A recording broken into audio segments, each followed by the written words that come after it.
This is the Morning Drive Podcast from Double T 97.3, presented by Cantex Roofing and Construction. I'm Mike Hebert, owner of Cantex Roofing and Construction. Every day is game day, and we'll get it right when it comes to your roofing, construction, windows, and mirrors. Call Cantex Roofing and Construction today. Together, we are one serving you. Hey, good morning, and welcome to the Friday edition of the Morning Drive on Lubbock Sports Station, Double T 97.3 and Double T 97.3.com with Brendan Riker, who's in for Jeff McGuire. Jamie Lent is here. I'm here. My name is Chuck Heinz. It's our pleasure to welcome you into our little coffee clatch here this morning as we discuss sports and stuff with Coffee you. clatch? Coffee clatch, yeah. The coffee clatch. Coffee clatch. Coffee clatch, yeah. Clatch. Coffee. How do you spell clatch? C-L-A-T-C-H? That'd be K-L-A-T-C-H. And what is a clatch? Coffee clatch. You know, that's when the neighborhood gals get together and they have coffee and smoke cigarettes and, you know, cuss and discuss their husbands, children. So we're neighborhood gals, Brandon. And we like to smoke cigarettes, apparently. Yeah, you know, they sit around, you know. Have some kind of desserts and stuff. I've been called worse and probably done worse. So, not the smoking cigarettes part. I've not done worse. Yeah, so but we come to you from the First United Bank studio. No smoking allowed in the studio. The Visual Edge IT hotline is open at 806-771-0973. The Yates Flooring Center chat line is open too. Go to the Double T 97.3 mobile app for that. Man, we've got a lot going on. We've got high school football from last night. We got Lady Raider hoops from last night. We got Red Raider hoops tonight. We got a huge football game tomorrow. All kinds of implications. It is a full menu today, Jamie. Yeah, there's a lot going on. No question about it. It surely does feel incredibly different than last week. Mm-hmm. And that there was so much excitement leading up to what was about to happen. I would tell you, I think our fan base is still excited about this game tomorrow. It just doesn't feel like there's the intrigue. It's kind of, you know, I think that everybody's pretty confident that the Red Raiders will win. There's not a lot of question there. You nervous? I think Snead said it earlier this week. I think it was Snead. Somebody, one of our guys said, I'm nervous that I'm not more nervous. and that's kind of where I am. Like I feel pretty confident, and I think even if you come out a little bit flat, you still can win this game handily, and it won't be a dogfight. But I also don't think that UCF is a terrible football team. So, you know, they got a chance to come in here and do something special and all that good stuff. So, yeah, I'm anxious for the game, and I'm anxious to get to the point where, whether that's in the second quarter or the third quarter or late in the fourth, I don't know, hopefully not, where we're like, okay, we got this, we're good. Yeah. You know, we're good. Whether we cover the spread or get our consecutive wins with 20-plus points or whatever, I don't know. Just get a W. Right. And, you know, I heard Coach McGuire comment, I'm not sure, I think it's from Monday, where he said, hey, look, this UCF team, they're looking to come in here and ruin our season. Mm-hmm. And mm-hmm. that's exactly right. And, you know, and Scott Frost, he's been a part of a special season with UCF. Now, again, granted, different circumstances, but still, going undefeated is going undefeated. You know, sure. You know, I don't care who you're playing, and he's certainly got some experience there in dealing with that, whether it was as a player at Nebraska or as a coach at UCF. It didn't quite go so well for him at Nebraska as the head coach, and he's gone back to the future, so to speak, with going back to UCF. But yeah, they've got a chance to come in here and kind of spoil the day a little bit. Not kind of. It would spoil the day. It would ruin your day. And I think this is different from other games where you're coming off of those high emotion games in that you won and you're still winning, and you have so much out in front of you with regard to getting to the Big 12 championship game, potentially hosting a playoff game, having a deep run in the playoffs, and then dare to dream and, you know, kind of see where it takes you and see if you can play the last game of the year in late January. So, man, it there's a lot out there for you. So we'll see what happens. Tomorrow we'll have Optimum Game Day live coverage on the air from the Fraser Alumni Pavilion beginning at 7 a.m. The kick is at 2:30. The weather's supposed to be spectacular. In fact, it might be a little warm tomorrow. Like 85. It's crazy. Set a record yesterday. The high was 89, and it went back to 1973, the last time it was that warm. So how about that? So it's been 89 before? No, it was like 83 in 1973. We set a record yesterday. Okay. Yeah, So it's never been 89 on November 13th Correct. in Lubbock, Texas ever. Correct. Until yesterday. And it measured, All right, way to actual. go. We're record holders. We're record holders. We're finally make a Hall of Fame for that, right? Yeah, I'm sure you can. I saw where earlier this week, speaking of Hall of Fames, that Larry Hayes is being inducted into Colorado Christian's Hall of Fame. I'm sure he's won a gajillion ball games up there. So he's now in 3 schools Hall of Fames, or Hall of Honors, whatever you call them. Right. Man, that's awesome. Coach Hayes, awesome guy. So congrats to him. Hall of Fame career, clearly. 3 times. 3 times. Not once, not twice, but 3 times. Like I know you went to a small high school. Do you think they'd ever put you into their Hall of Fame? I don't think they remember I existed. Okay. A. B, I don't think I've really done anything worthy. Oh. But hey, I graduated and moved on and didn't end up in jail like some of the kids that graduated with me. Yeah. So that's good. That's very, very much so. High school football last night, the Lubbock Cooper Pirates scratched one out against El Paso de Valle, 45-42. So they will advance on. Also last night, it was Idalou defeating Dimmitt, 49-7. New Home had no problems in Class 2A with Amarillo Highland Park, 57-18. And how about Ropes last night, Brennan? Your old man did a good job. They won by 70 last night. And my brother had a defensive touchdown in the game. Oh, in awesome. His first game really back. He's been battling injury all year long. And first game back since, I think, week 6, and he gets a defensive touchdown. Do you have a scoop and score, or do you have a pick 6 or fumble recovery in the end zone? I can't remember. I just remember Mom said he got a defensive touchdown. She was excited. Yes, okay. She was very excited.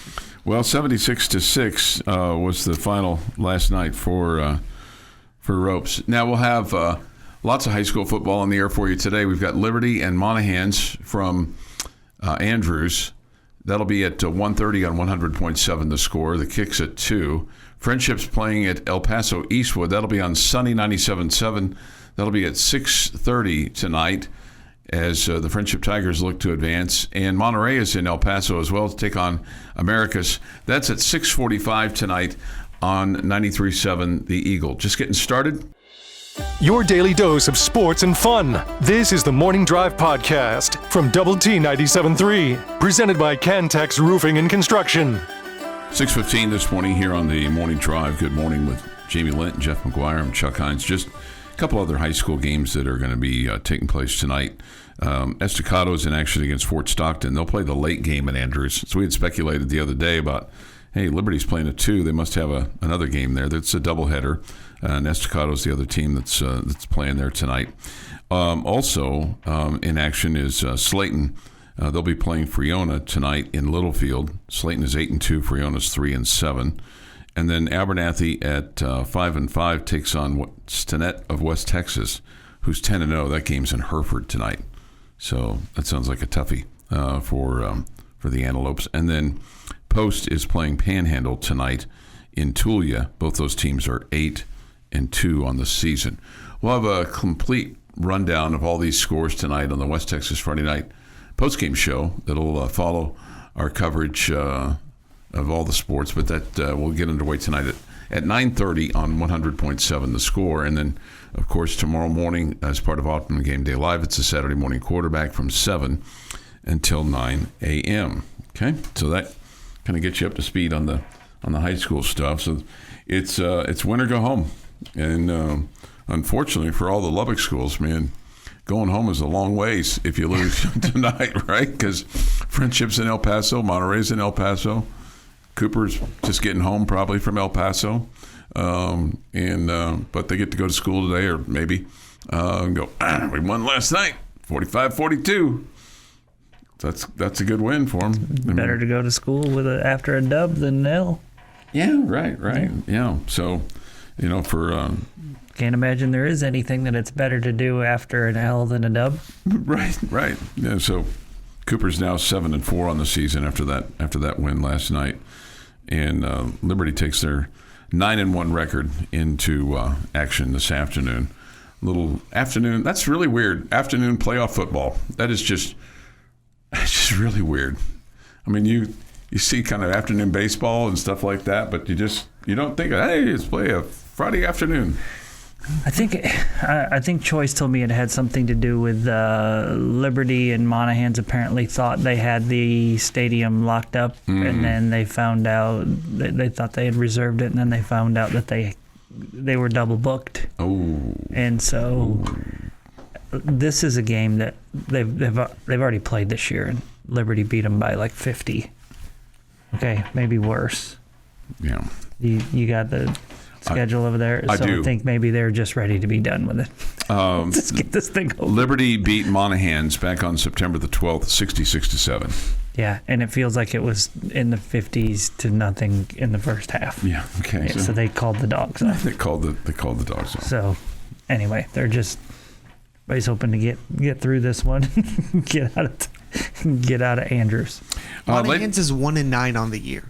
Okay. 1-9. Right, and this just drives me crazy when you have these, 1-9 teams, 2-7, 3-6. It's like too many teams. I really got off on that tangent last Friday, so I'm going to try to stay off that tangent today.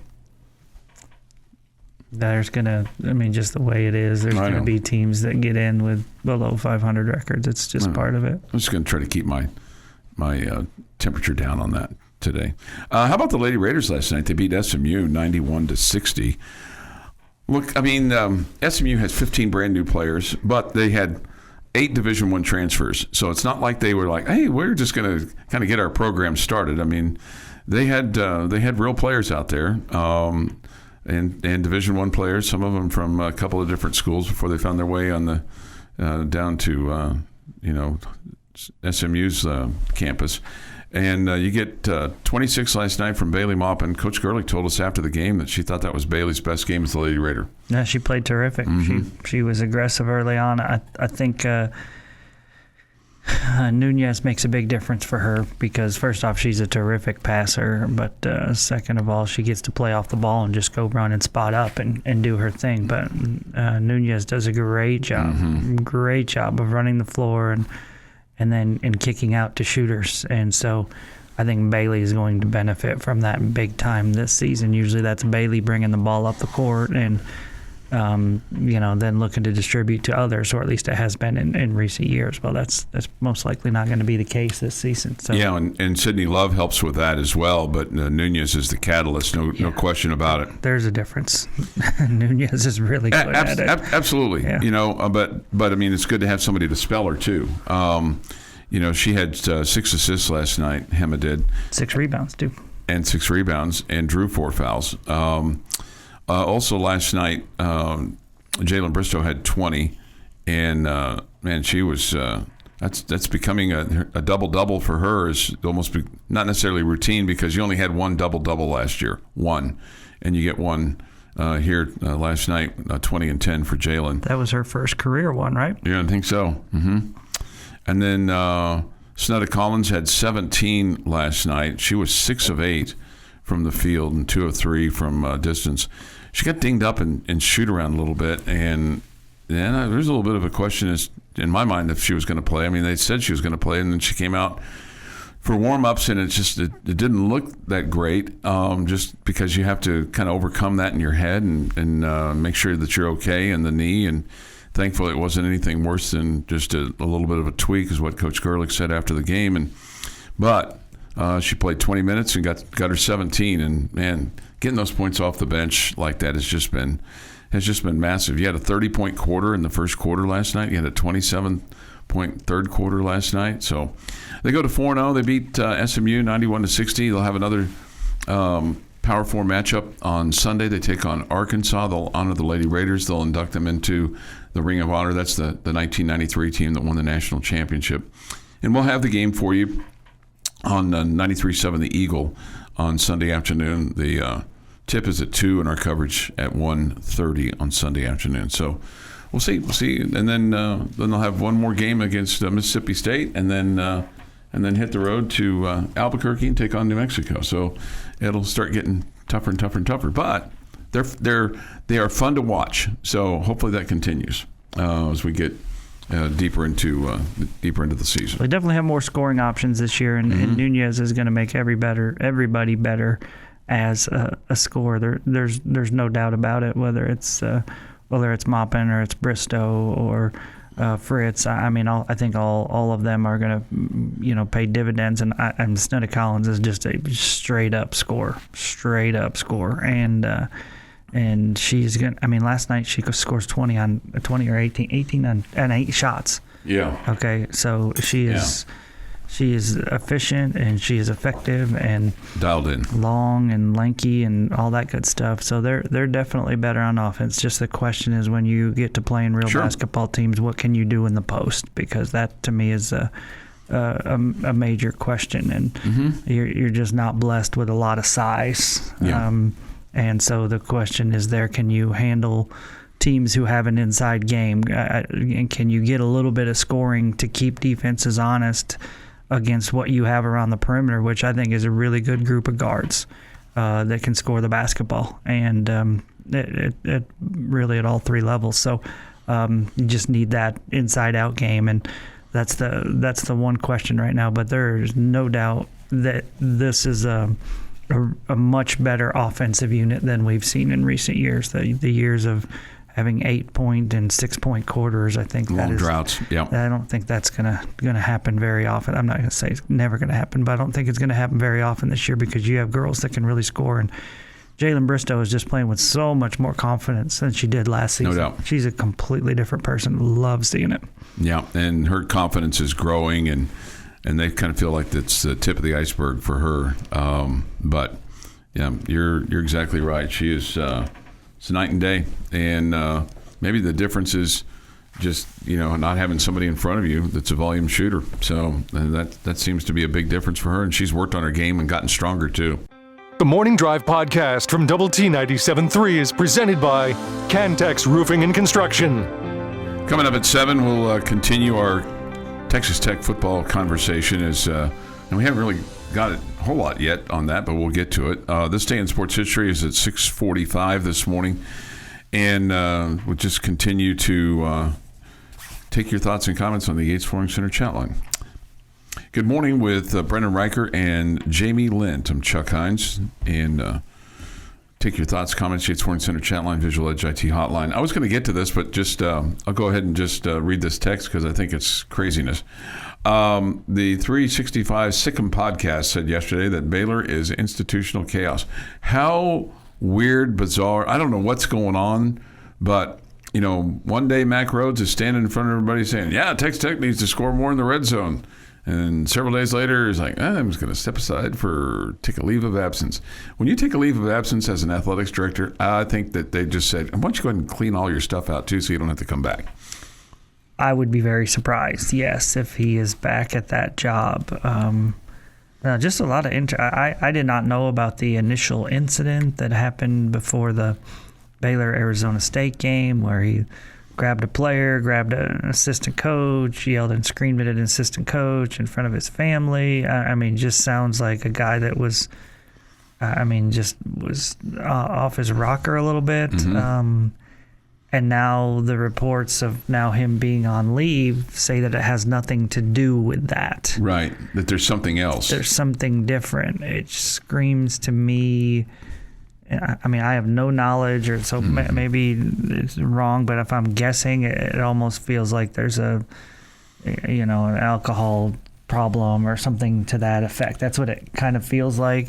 They said it didn't have to do with Title IX or anything like that, physical altercation with a student or anything like that. So I don't know. It feels to me like he's dealing with some personal things like that, something like that. Yeah, it's too bad because, I hate it when people get south of things. And look, a lot of times it's their own choices that they've made. I understand that. It's just you try to have a little compassion, but still, on the other hand, it's like, man, that's a big miss. He's 60 years old, so he's not. It's kind of one of those deals where you're not quite done yet because you're sort of like, okay, I'm enjoying what I'm doing. I'm probably at my peak income, and but I'm not ready to walk away and retire yet because what am I going to do all day?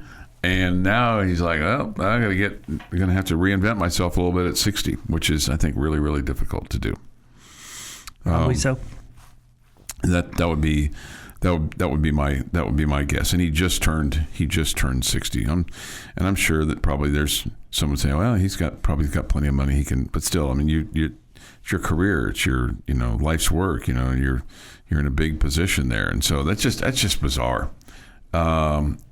It's just bizarre. So we'll see what that.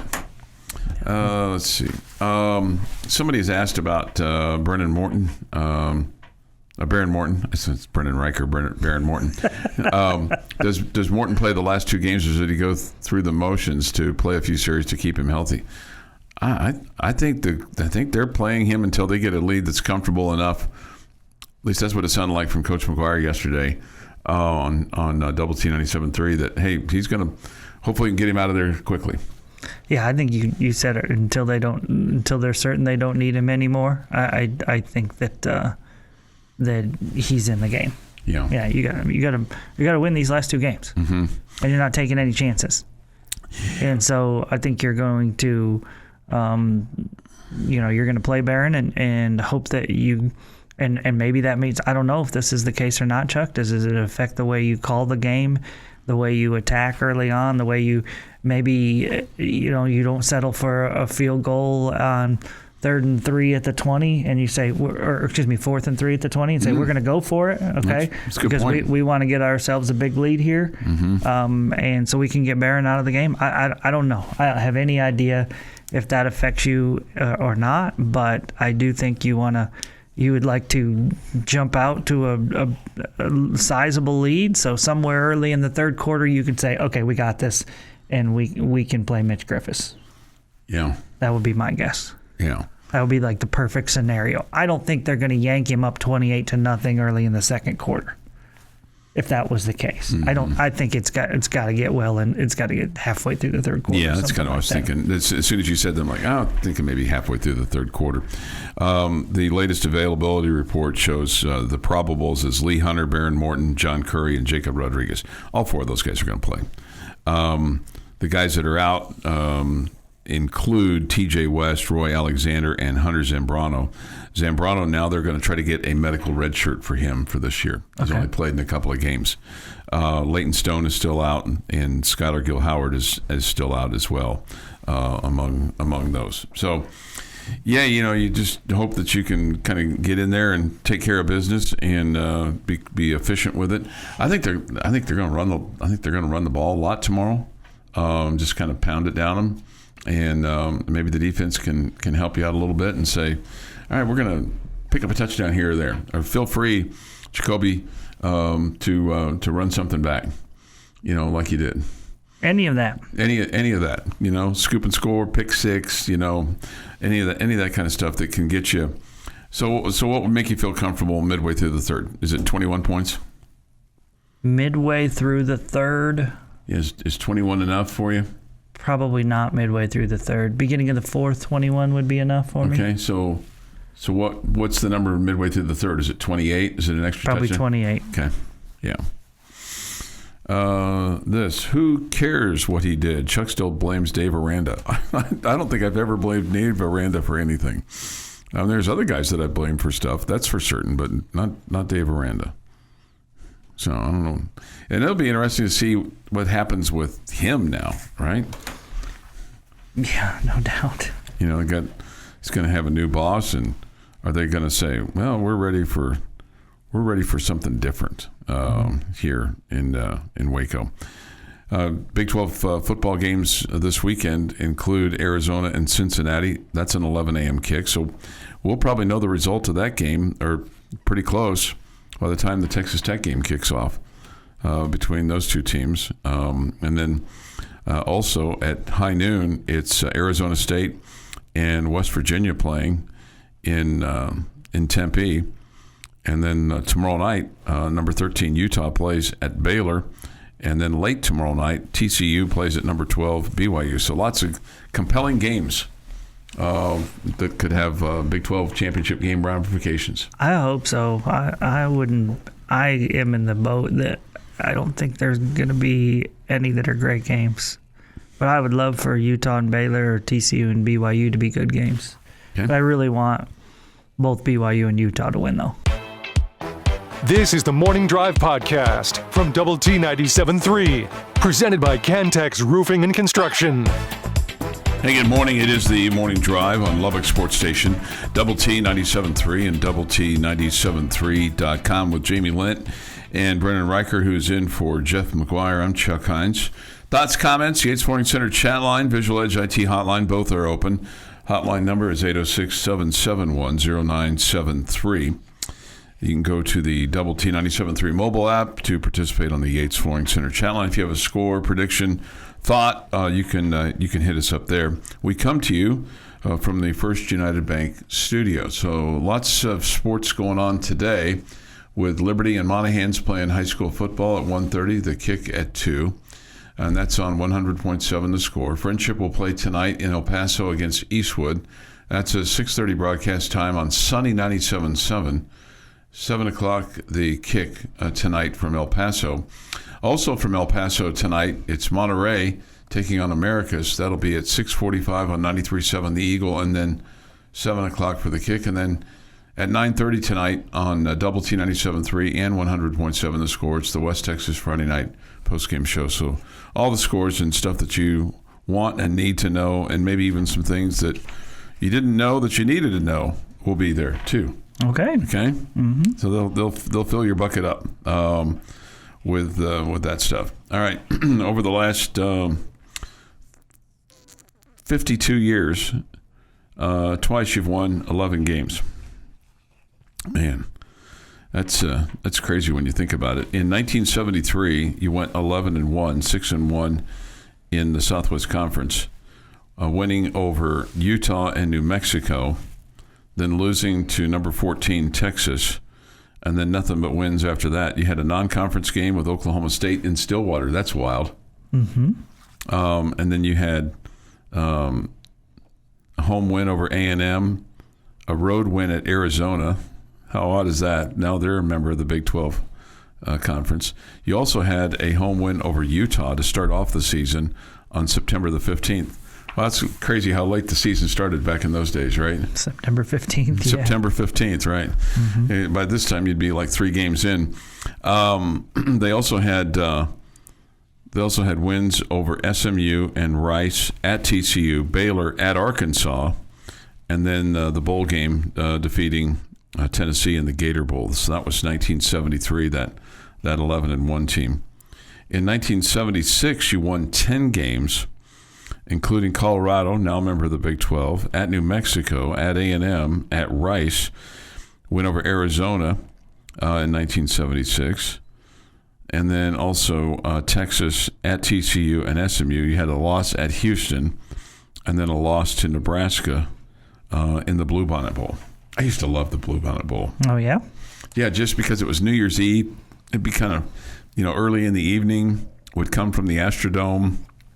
Always had good teams in it, but that was always kind of I don't know about a must-watch game, but it seemed like it was a game that I was attracted to. Okay. For whatever reason, but I just enjoyed the Bluebonnet Bowl.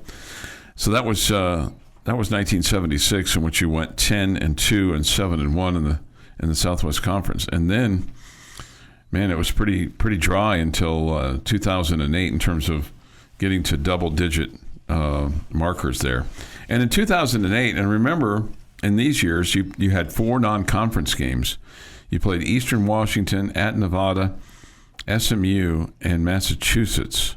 So, we kind of talk about what you had this year with some games, and how there were some PUD games to begin the season, and those weren't exactly, pillars of college football. Not really. UMass and Eastern Washington, especially. Nevada, maybe to a degree, but certainly. And SMU, you beat them like a clock. They were still trying to recover from their banishment from college football. But, I get it. Arkansas, Pine Bluff, and Kent State. But, now you play 9 conference games. Okay. Could you explain to me the beat them like a clock? Beat them like a drum? No, I can't. Saying to me? I can't beat them like a drum. Beat them like a drum? I've heard that one before. Yeah, that's better. Beat them like a clock? No. I don't know where that came from. I thought this was one of your old guy references. No. Is that like when you just keep hitting the top of your alarm clock over and over? Beat it like a clock. To stop? Right. Beat it like a clock. I will tell you, I kind of had a Chuck moment during the Lady Raider game last night. I was trying to describe SMU and their team, and I stammered. I just totally just blew it. And finally, after a couple of plays, I said, Mark, the word I was looking for is that they're fundamentally sound, but I just couldn't come up with it. Okay. While we were talking there, but I was thinking, God, this is like the morning show all over again, right? I would just be getting an immense amount of grief on the Yates Flooring Center chat line. I'm sitting there going, trying to cobble it together there, and finally came up with, they're fundamentally sound, which is, boy, if that's not a cliche, I don't know what is. But I just couldn't come up with it. Couldn't connect the dots. So it happens. Beat them like a clock. Somebody says clock. Time and time again. Yeah. Time and time again. Time and time again. Okay. Yeah. Let's see here. Somebody's there's concern about the quick edge rushers from UCF. Yeah, there's a couple of them there. So, what do you do to stop that? Is kind of what they're discussing there on the chat line. Whether it's to be good in the run game or it's to make quick passes to get rid of the ball before they get to Behren Morton. All of those things in play. So what would you like to see? Would you like to see just a healthy dose of Cam Dickey and Jacoby Williams tomorrow? I'm always, but I like us to be versatile, and I like us to attack, all areas of the field. I feel like too many of our I don't love that we run so many fades down the sideline, personally, especially on third down. Okay? I would like more high percentage passes. I know you got to stretch the field. You got to keep the defense honest, and all those things sometimes set up something else. I'm totally on board with that, and I'm also on board with that you have good receivers that make some plays on some of those. But I'm not dying to see those on third down as much. I personally, this will maybe anger people, but I would like us to use some wide receiver screens a little bit more. Yeah.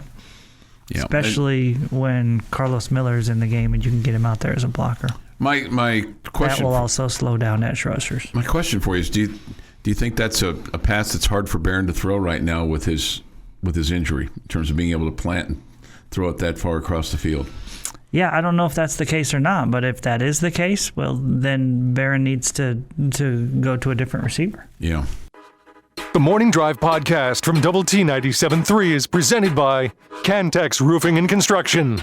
7:45, the boom, boom, boom. 8:30, we'll make predictions. Brennan won last week, the last time he was here. I guess that was last week. And then at 8:45, we'll make bold statements. But next, Jamie's question of the day. Jamie's question of the day on Double T 97.3 is brought to you by Connecticut of West Texas. All right, I'm recycling a discussion we had yesterday on the bottom line. So Brandon has already answered this question. It was not a question of the day. It was just a rando question. Okay, but I want Chuck's answer to this. Which team do you not want to play in the Big 12 championship game? Championship game. Which one, for whatever reason? It can be because you don't like the team. It can be because they scare you. and you're afraid the Red Raiders could lose. I mean, for whatever reason, which team do you not want to play in the Big 12 championship game? I don't have the Utah hate that some have. Maybe it's because I'm not on X and I don't get. I think I'm right there with you, Chuck. That I don't feel it like most fans do because I'm not on social media a whole lot. So when I tell you that Utah is the team that I'm concerned about, it's not because I don't care for their coach or their fans or anything like that. I mean, I love a good rivalry. I love having teams that you don't particularly care for. I enjoyed it last night when South Dakota State beat K-State in women's basketball. I don't know anything about either one of those teams. I just enjoyed the fact that K-State lost at home. Okay. Speaking of that, SMU almost beat K-State, right? Yeah, should have. Yeah. Should have. And the Lady Raiders just pounded SMU last night. Yeah. Yeah. I mean, K-State went on an 11-1 run. That is game, Aoka Lee gone? Yes, Aoka Lee's gone. Okay, that's good. That's good. That's good news. Good to hear. Yeah. Okay, so to answer your question, for me, it's Utah because they scare me because I feel like they have gotten better since you've played them. And let's face it, I mean, you had your quarterback get knocked out, and then your backup quarterback kind of saved the day once they made the adjustments at halftime, and now he's out. And now, I don't know. I just feel like that Utah. And I don't like playing teams twice, and so I mean BYU would be probably my second choice. But I felt really good about, hey, let's play him again because you just beat you beat him like a drum, like a clock. So if you had a choice of who you want to play, that's of the legitimate teams that you have a chance to play, you would pick BYU. No, I think I'd take Cincinnati because I'm just not convinced they're any good. Okay. I'd take Cincinnati. Brandon, answer both questions for us. Who do you not want to play, and who would you prefer to play? I'm going to agree with Chuck here and say Utah. I don't want to play Utah in the Big 12 championship game. I thought, for one half of football, and again, that was early in the season, but they matched up really well with you, and it just took Tech running away with it in the second half. But, I mean, since then, Utah's only loss is against BYU, and that's BYU, obviously a good team, a rivalry game where it could win one way or another, so you kind of factor that in.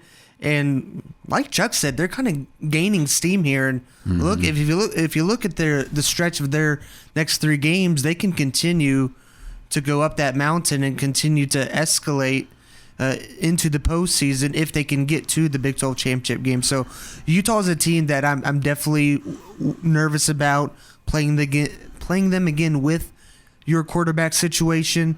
I would really prefer to play Cincinnati just because I think you would match up well with them in the fact that I don't think Cincinnati has played a defense as good as yours. In fact, I could almost guarantee. I'm not sure anybody has. Right, exactly. So it's, and what Cincinnati does is... Only the teams that face the 85 Bears.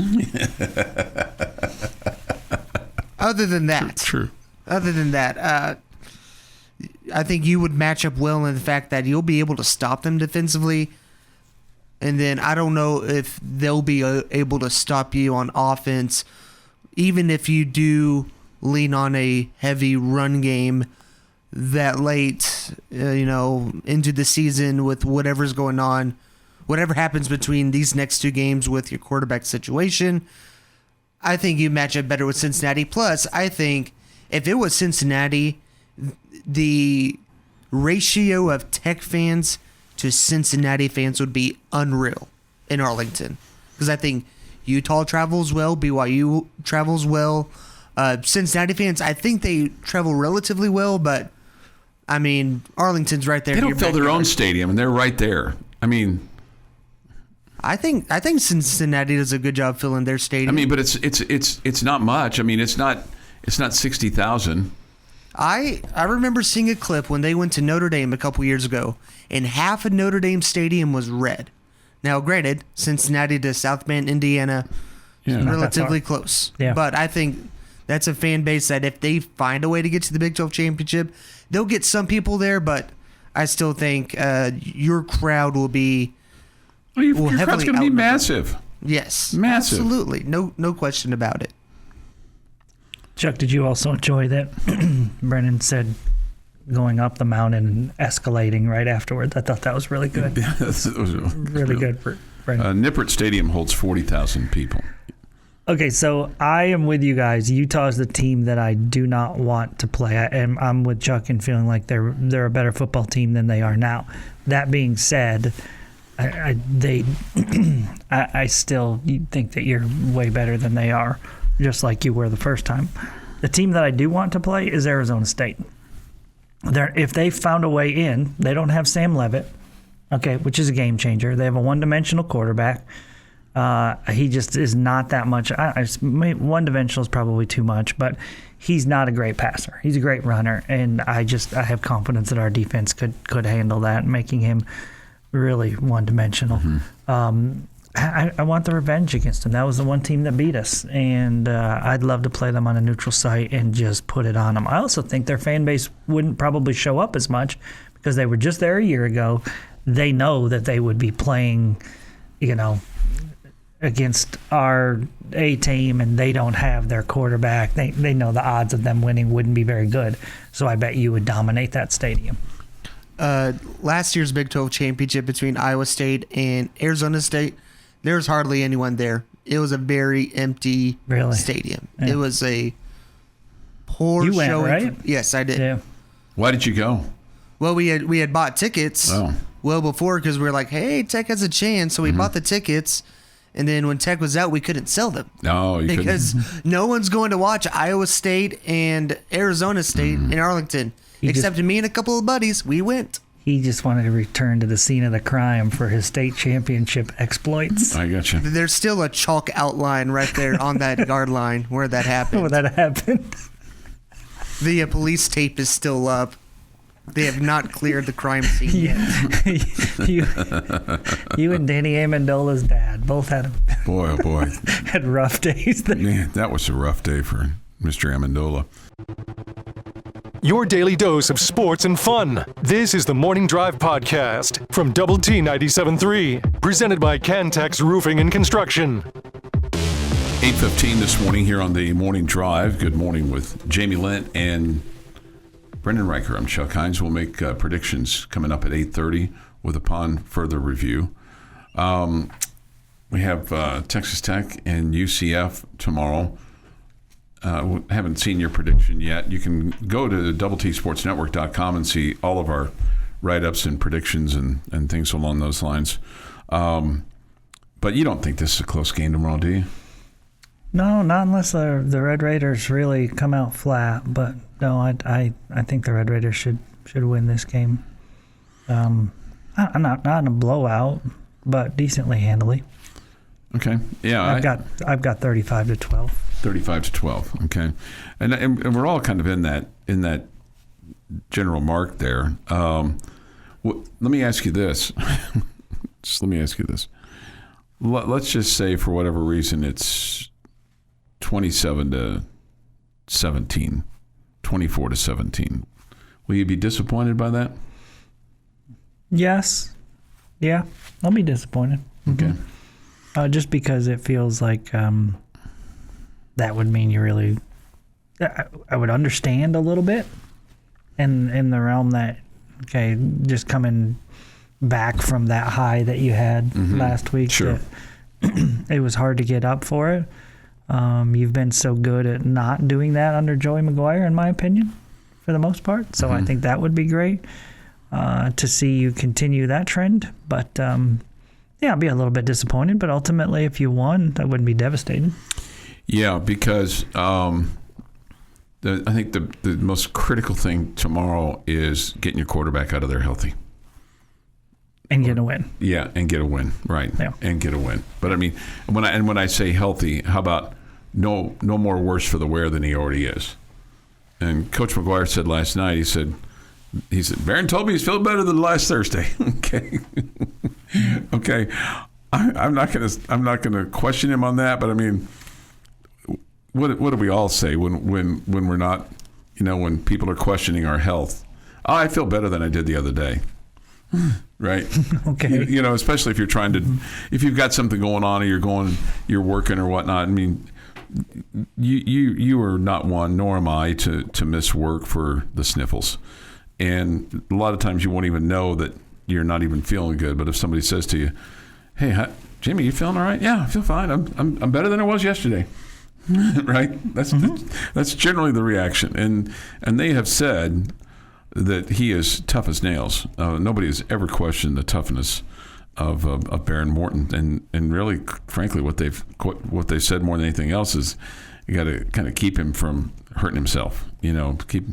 Protect him from himself a little bit. So hopefully everything comes out okay tomorrow, and you get the win, and then you get a week off. I think bye week's coming at a great time, but you got to just get through tomorrow. Just get through tomorrow. Yep. And then I'll be curious because we haven't seen this yet, unless you have, and I don't think we have the game time for West Virginia. No, we have not seen that yet. We won't see that for a few weeks. You don't think we'll see that Monday? No, because yeah, you're right. It would be Monday. Unless they 6-day it, right, or whatever. Yeah. So that's what's to come. So. Yeah, you're right. It would be Monday. Let me give you another number here. This is the biggest number on this page. 295. Tech has outscored its opponents by 295 points this season. Ranked second in the FBS with an average win of 29.5 points per game. Now, 60 of those came in the first game, and 48 of those came in the second game. So 108 came in the first two games, and then 31. So if I'm doing my math here, 139 or so came in the first three games. But still, I mean, you beat Utah by 24. You beat Houston by 24. You beat Kansas by 35. You beat Oklahoma State by 42. K-State by 23, and then last week. Winning by 22 over BYU. So, I mean, what you've done in the Big 12 has been nothing short of impressive. And then the other thing, too, that you've done a really good job of is getting turnovers and then scoring on points, getting points off turnovers. I mean, that's something we generally look more at it for basketball than anything else. But, man, this football team's done a really good job of capitalizing on that and getting, defensive scores, and that's really at times bailed out your offense from having to really get that key score at the end. I mean, we may look at that at some point in time going, especially if they're coming from behind in the fourth quarter and like, well, you haven't really had to do this yet. Yeah. Hope it stays that way. Well, yeah, but I mean, as we get further in the season here and start getting into postseason play, you know that you're going to have that. But Texas Tech has 86 of their 421 points off of turnovers this year. So that's both sides playing together there, Chuck. Yeah, right. Complementary football. Complementary football, right? Yes. We love it. We love having that. Conversely, you've only given up 28 points off of turnovers. So your opponent has only scored 126 points on you, and 28 of those have come off of turnovers. So technically, your defense is like less than 100 points. So again, really, really, really impressive stuff. And it just kind of feels like if your offense can just go down the field and kind of take care of business, your defense is going to more than make up for anything. But hey, the defense is allowed to maybe have a little bit of an off day as well from time to time. So we shall see. We're really enjoying them not, though. We are really enjoying them not. This sounds like you are absolutely questioning him. Questioning who? Coach McGuire? Look, again, or Behren. Again, people are going to say when you feel like it, hey, are you feeling better today? Yeah, I'm feeling great, man, because I want to go to wherever we're going, That's right. Yeah. If we got some nice field trip, I don't want to tell the teacher I'm feeling a little puny. Oh, maybe you should stay back. No, I want to go see the Taj Mahal or wherever we're going. which isn't so Taj Mahali anymore. Well, that's kind of a dump. What's kind of a dump? But everybody always says maybe you could go see the Taj Brooks instead. You could. Just look down on the sideline. He was there last week. He was. Yeah. Mm-hmm. He was there. Somebody says, "Go Dogs forever, horns down." Yeah, I'm all in on Georgia this weekend. Yeah, well, I am not certain that with a loss to Georgia, Texas still won't find a way in. Especially if they beat A&M. Yeah. Dutch says this, Tech 40, UCF 7. Okay. We got a lot of them that are about that range. Yeah. No question. Mm-hmm. You and McGuire picked 1 point apart. Yes. How about that? He was disappointed by that, wasn't he? I don't know. He was probably like, oh, my God, I'm thinking like him. I don't make my prediction until after I see everybody else's for one reason only. Mm-hmm. Is so I don't want to pick the same scores as somebody else, right? Right. But I really wanted to just be, all in. Yeah. One for all and all for one, and just pick 1 point off of that one. So we were all right there together, but ultimately I didn't. Okay. Would have been fun. That would have been fun. This has been the Morning Drive Podcast, presented by Cantex Roofing and Construction. Check out our library of Double T 97.3 podcasts at doublet97.3.com.